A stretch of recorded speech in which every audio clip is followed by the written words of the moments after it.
Good afternoon, everybody. Hope everybody's doing well. Wish I could be there with middle school today instead. Formative assessments. Let's keep going with our progress.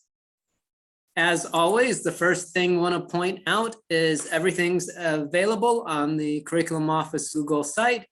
Here is the expectations doc that we'll talk about.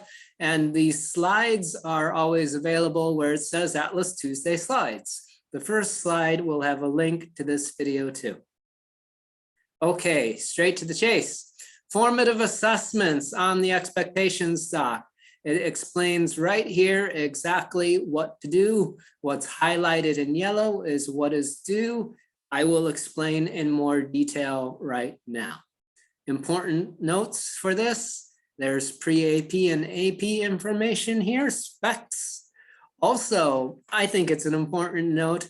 We have decided to put formative assessments in stage 3 under learning plan, under learning activities, because that's an important distinction. That formative assessments, if used well, are for learning, and they're not a stage 2 summative evidence collection. That's an important distinction. Okay, keep going. Our definition says we believe equitable assessments are varied. We believe formative assessments are for progress. We believe feedback is crucial to progress. Great definition. You all did a great job putting that together. Okay, same as before. Let's break it down. Let's unpack it in as uncomplicated a manner as possible. Varied. Varied simply for us today means different kinds. For progress means simply for us today, it is used to do better, to help the students do better.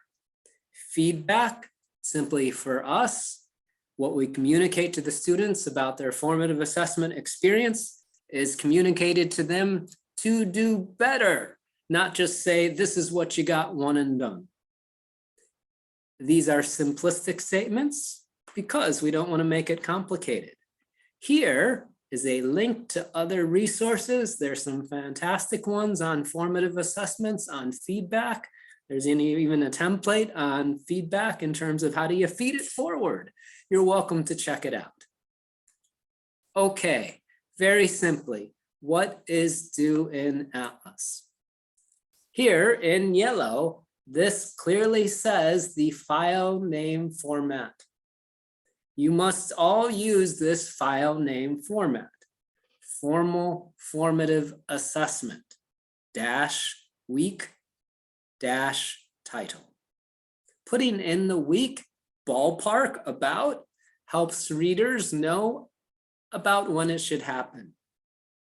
These uploads or shared drive links go at the bottom of the activities learning strategies box in stage 3. Again, the shared drive is the school-owned shared drive, and you should have a department folder in the shared drive owned by the school. If you're not sure you're in there or using the right one, email me and ask me, and I will help. Okay, what's due for high school? What do I have to upload?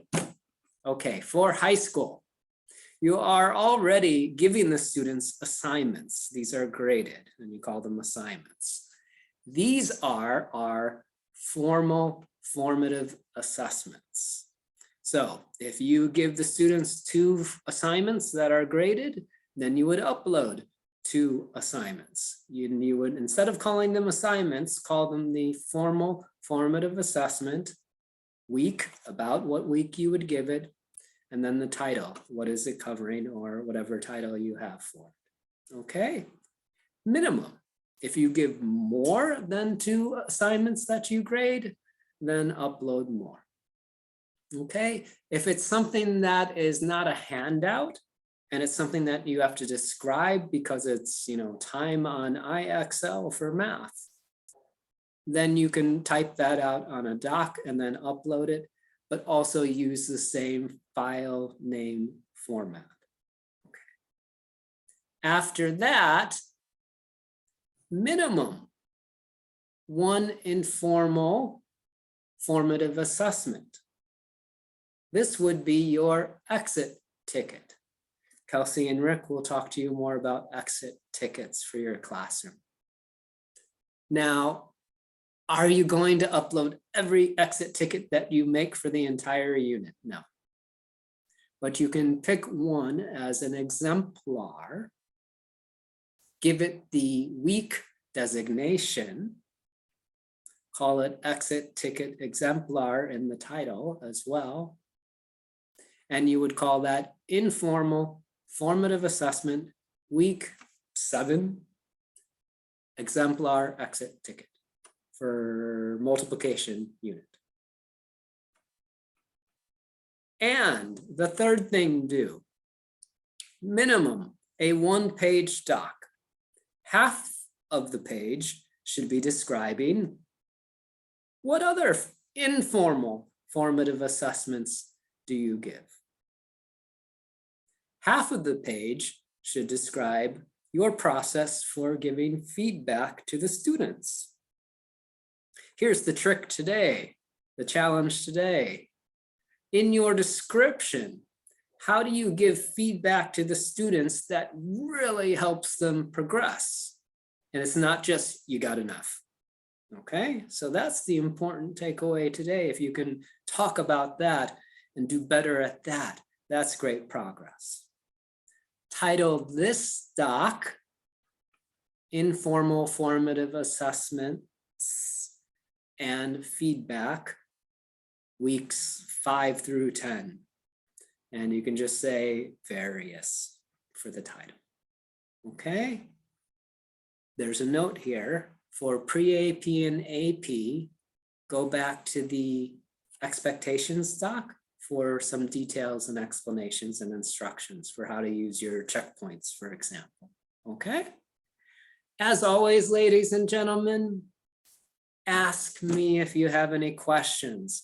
Paul, I'm trying to do this. Does this look right? What do you think about this? You know, last time we talked, I already had a couple people email me, can you check out this unit? This is what I did. Does this look okay? That's perfect. So keep on asking those questions. If you're shy, ask your department head and your department head can ask for me. And keep in touch with those questions. And again, enjoy this process because the more you think about, the more you get it documented. And these are also opportunities for improvement. The better the learning can be, especially if you take that part, it's for progress, for the students' progress to heart. Okay, thank you, ladies and gentlemen.